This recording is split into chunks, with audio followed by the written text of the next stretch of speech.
Subscribe our channel for more videos. Press bell icon to get notifications of our videos. नमस्कार दोस्तों, स्वागत है आपका हमारे YouTube चैनल महेश प्रजापति में। आज हम करने वाले हैं 10th क्लास का हिंदी मीडियम का ज्योमेट्री का 7th लेसन महत्व मापन का एक्सरसाइज 7.3 के हमने दो पार्ट में वीडियो बनाई। फर्स्ट पार्ट में क्वेश्चन नंबर 1 to 9 लिया है और सेकंड पार्ट में क्वेश्चन नंबर 10 to 13, क्योंकि यहाँ पे टोटल 13 क्वेश्चन थे।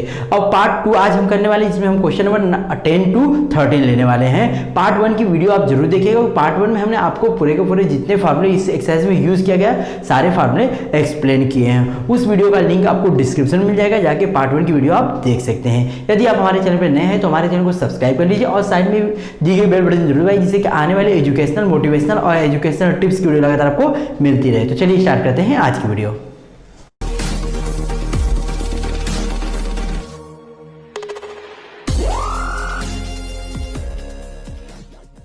क्वेश्चन नंबर 10 हमारा देखिए दिया है, किसी द्वित्रिज की त्रिज्या 7 सेमी है। यदि द्वित्रिज के चापों के माप निम्नलिखित हो तो उन द्वित्रिजों का क्षेत्रफल।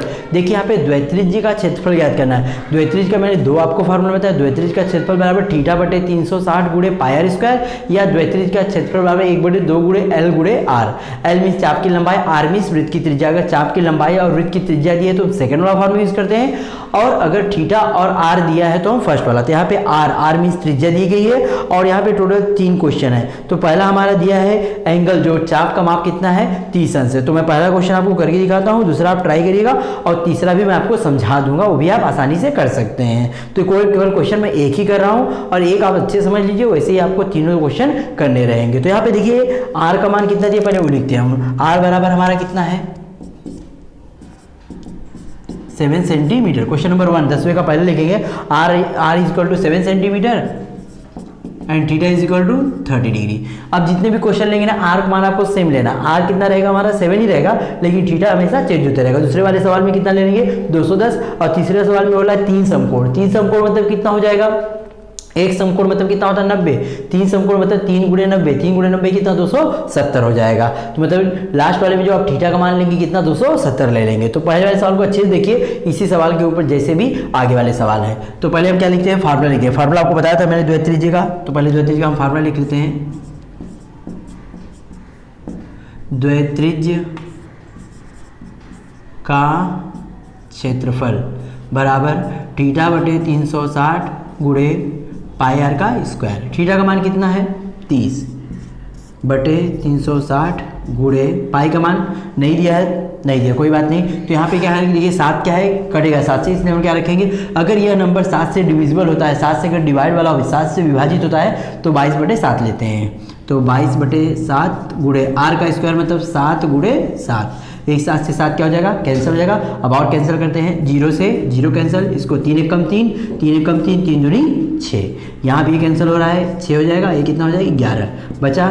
11 गुणे 7, 11 7 कितना 77, 77/6। 77 को हमें क्या करना है 6 से भाग देना। 77 को आप 6 से भाग देंगे तो आएगा 12.83, ये सेंटीमीटर स्क्वायर। क्षेत्रफल हमेशा कैसा लिखते हैं हम, सेंटीमीटर स्क्वायर में लिखते हैं। इसी तरह क्वेश्चन नंबर सेकंड और थर्ड भी है। सेकंड में हम क्या करेंगे, r का मान क्या मानेंगे, सेम मानेंगे। r का मान कितना 7 रहेगा, लेकिन थीटा का मान कितना दिया है 210 दिया है। उसी तरह थर्ड वाले क्वेश्चन में r का मान हम 7 मानेंगे, लेकिन थीटा की जगह लिखे 90 गुणे 3, क्योंकि 3 समकोण लिखा है, तो 3 समकोण वाला 3 गुणे 90, 3 गुणे 90 270 लेंगे। r का मान 7 लेंगे और d का मान, थीटा का मान कितना लेंगे 270 लेंगे, तो उसका भी वैल्यू निकाल लेंगे, और वो भी हमारा क्या आएगा सेंटीमीटर स्क्वायर। क्षेत्रफल हमेशा सेंटीमीटर स्क्वायर में आता है। इस तरह यहाँ पे क्वेश्चन नंबर 10 हमने कंप्लीट कर दिया।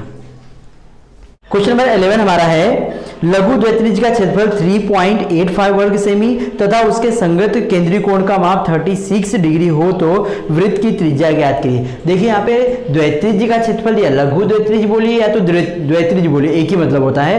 तो लघु द्वित्रिज का क्षेत्रफल दिया गया है, और जो हमारा कोण होता है केंद्रीय कोण मतलब थीटा का मान वह दिया है। तो हमें r ज्ञात करना है, ये भी बहुत आसान है। यहाँ पे द्वित्रिज दिया है तो द्वित्रिज का ही हम फार्मूला लगाएंगे। पहले जो दिया वो लिख लेते हैं, लघु द्वित्रिज का क्षेत्रफल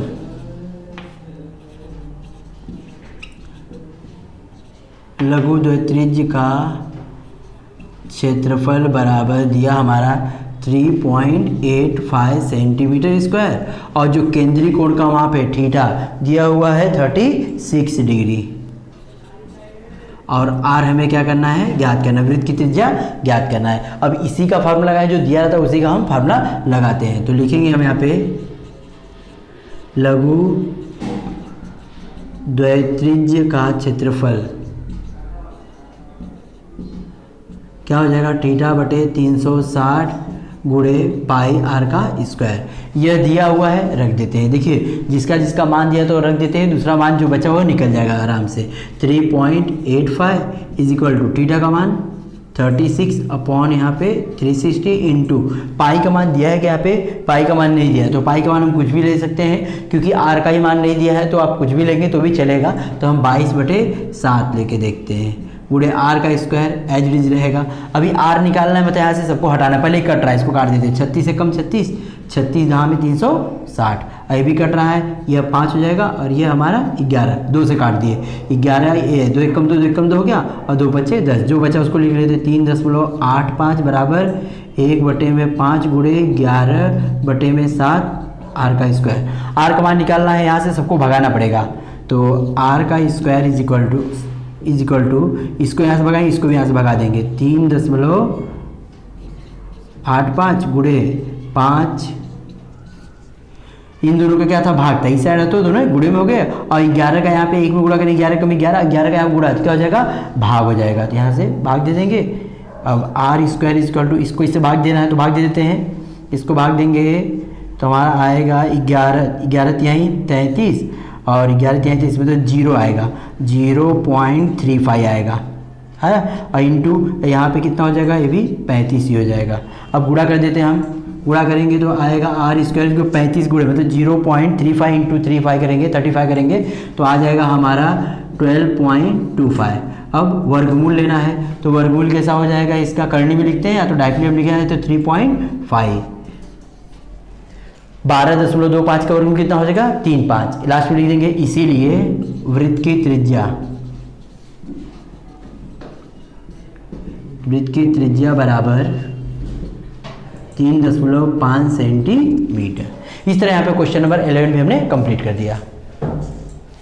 क्वेश्चन नंबर 12 देखिए यहाँ पे दी गई है, एक आकृति है, आकृति में क्या बोला, चतुर्भुज PQRS एक आयत है। यह जो आकृति आपको दिख रही है PQRS, ये हमारा एक आयत दिया हुआ है जिसमें PQ दिया है 14 सेंटीमीटर, यह हमारा है कितना है 14 सेंटीमीटर दिया हुआ है। उसके बाद जो QR है यहाँ से यहाँ तक दिया हुआ है 21 सेंटीमीटर दिया हुआ है। हो तो आकृति के दर्शानुसार X, Y एंड Z इस प्रत्येक भाग का क्षेत्रफल ज्ञात करिए। यहाँ पे देखिए 3 पार्ट हैं। पहला पार्ट हमारा जो X है वो किस तरह आपको दिख रहा है, द्वैत्रिज्य दिख रहा है, और द्वैत्रिज्य का क्षेत्रफल ज्ञात करने के लिए हमें क्या करना पड़ेगा, द्वैत्रिज्य का फार्मूला लगाना पड़ेगा। उसी तरह जो Y हमारा ये भी क्या है, द्वैत्रिज्य दिख रहा है। अब सपोज करिए पूरे आयत का क्षेत्रफल 100 होता है, उसमें से इसको और इसको माइनस कर देंगे तो बचा हुआ Z भी आ जाएगा, मतलब कि दोनों द्वैत्रिज्य को जोड़ करके इस बड़े वाले में से आयत में से घटा देंगे तो Z भी आ जाएगा। तीनों का क्षेत्रफल आसानी से हम निकाल सकते हैं। तो पहले क्या करते हैं, पहले x का निकालते हैं, फिर y का और उसके बाद z का। तो x का निकालने के लिए सबसे पहले हमें क्या चाहिए, r और थीटा का मान। r मतलब त्रिज्या कितनी है हमारी, देखिए 14 सेंटीमीटर है, और थीटा का मान कितना हो जाएगा, 90 हो जाएगा। तो हम इससे पहले क्या निकाल लेंगे, x का क्षेत्रफल आ जाएगा। चलिए तो सबसे पहले हम लिख लेते हैं चतुर्भुज PQRS क्या है, एक आयत है। चतुर्भुज PQRS एक आयत है, और आयत के प्रत्येक कोण क्या होते हैं, समकोण होते हैं। इसे हम पहले पार्ट कौन सा लेते हैं, x वाला। तो लिखेंगे हम यहाँ पे नंबर 1 लिख देते हैं x भाग के लिए। 3 अलग अलग पार्ट में निकालेंगे तो अच्छा रहेगा। x भाग के लिए हमें क्या चाहिए, पहले त्रिज्या हमारी कितनी होगी, 14 सेंटीमीटर। तो यहाँ पे 14 सेंटीमीटर लिख देते हैं। और मैंने बता दिया है कि आयत है, आयत के मतलब प्रत्येक कोण 90, यहाँ मार्किंग करके दिया आपको 90 अंश, मतलब थीटा का मान कितना हो जाएगा, 90 अंश हो जाएगा। तो यह जो द्वैत्रिज्य दिख रहा है आपको, इसका क्षेत्रफल आ जाएगा, मतलब x का क्षेत्रफल आ जाएगा। तो लिखेंगे x भाग का क्षेत्रफल, x भाग का क्षेत्रफल। फार्मूला क्या लगाएंगे, वही थीटा बटे 360 गुणे पाई आर का स्क्वायर। थीटा का मान देखिए यहाँ पे दिया गया है कितना, यहाँ पे सामने मैंने लिखा है 90 बटे में 360 गुणे पाई का मान नहीं दिया गया है। पाई का मान देखिए घटेगा, हाँ तो 22 हम 7 रख सकते हैं, क्योंकि यह क्या है 7 से डिविजिबल, अगर 7 से डिविजिबल हो तो 22/7 रखने चलेगा। अगर यह कोई दूसरी संख्या समझो 15 होती तो हम 3.14 लेते हैं। चलिए गुणे यहाँ पे r का मान कितना है 14 गुणे में 14, आप कैंसिल कर देते हैं, 7 से इसको 7 दूनी 14 हो जाएगा। यहाँ पे 0 से 0 कैंसिल, 9 एकम 9, 9 चौक 36 हो गया। ओके, अब बचा हमारा क्या ऊपर 22 और 2 और नीचे क्या बचा है 4। पहले बार लिख लेते हैं, फिर बाद में कैंसिल और करते हैं आगे फर्दर, अगर कैंसिल होता है तो कैंसिल कर सकते हैं। तो यहाँ पे हमारा बचा 1/4 गुणे, यहाँ बचा हमारा 22 गुणे में 2 गुणे में 14, यही बचा है। ये भी देखिए कैंसिल हो रहा है, यहाँ से कैंसिल है, 2 दूनी 4 और इसको इससे कैंसिल है 11 आ जाएगा। मतलब 11 गुणे में 14, 14 एकम 14, 15 सेंटीमीटर स्क्वायर। ये किसका क्षेत्रफल आ गया x का, मतलब x भाग का क्षेत्रफल हमारा आ चुका है। अब हमें किससे निकालना है y भाग का क्षेत्रफल निकालना है, लेकिन y के लिए त्रिज्या यहाँ पे टोटल नहीं दी गई है, त्रिज्या नहीं दी गई है, लेकिन एक चीज़ यहाँ पे दिया है, यहाँ से यहाँ तक टोटल कितना है 21 सेमी है और यह पार्ट कितना है 14 सेमी है। तो इसको माइनस करके हम निकाल लेंगे, मतलब AR कैसे निकालेंगे, क्योंकि QAR एक कोलिनियर है, एक रेखी है, इसकी हेल्प से हमारा AR आ जाएगा। AR आ गया मतलब ये जो y भाग है इसकी त्रिज्या भी ज्ञात हो जाएगी। तो सबसे पहले हम AR का मान निकालेंगे, तो लिखेंगे यहाँ पे QR बराबर QA प्लस AR। क्यों, क्योंकि QAR क्या है एक रेखी है, QR नहीं दिया है, सॉरी QR हमारा दिया है 21 और QA कितना है 14 हो, क्योंकि देखिए यह 14 है तो यह भी कितना होगा 14 ही होगा, प्लस AR हमें याद करना है, इसका यहाँ प्लस इस साइड है तो minus, AR is equal to 21 minus 14, so AR का मान कितना आ जाएगा 7 सेंटीमीटर। अब AR हमारा आ गया, मतलब जो y हमें y का क्षेत्रफल ज्ञात करना है, इसके लिए त्रिज्या कितनी आ गई 7 सेंटीमीटर मिल गई और थीटा का मान कितना है 90 है। तो अब यहाँ पे लिखेंगे पार्ट 2 में y भाग के लिए, y भाग के लिए r का मान कितना होगा 7 सेंटीमीटर और थीटा का मान कितना होगा 90 डिग्री। सेम लिख देंगे y भाग का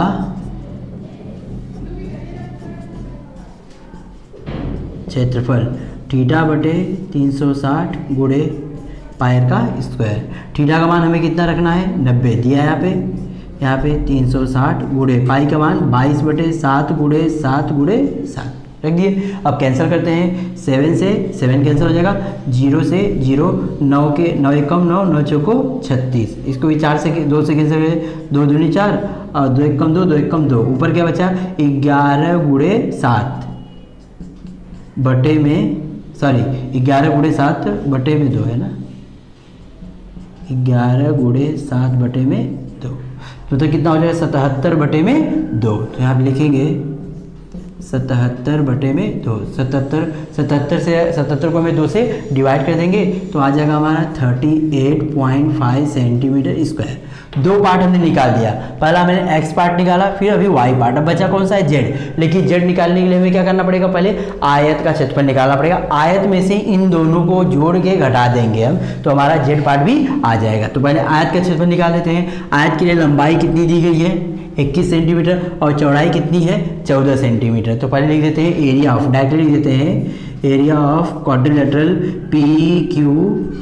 PQRS इज इक्वल टू लंबाई गुणे चौड़ाई, मतलब QR गुणे PQ। QR कितना है 21 और 14 गुणा कर देंगे तो 294 सेंटीमीटर स्क्वायर आ जाएगा।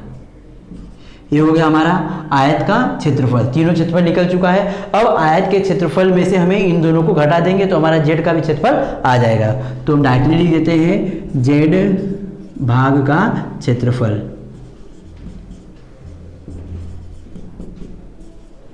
क्षेत्रफल बराबर आयत का क्षेत्रफल मतलब एरिया ऑफ क्वाड्रिलेटरल PQRS, उसमें से माइनस करना है किसका x भाग का क्षेत्रफल और दूसरा कौन सा माइनस करना है y भाग का क्षेत्रफल।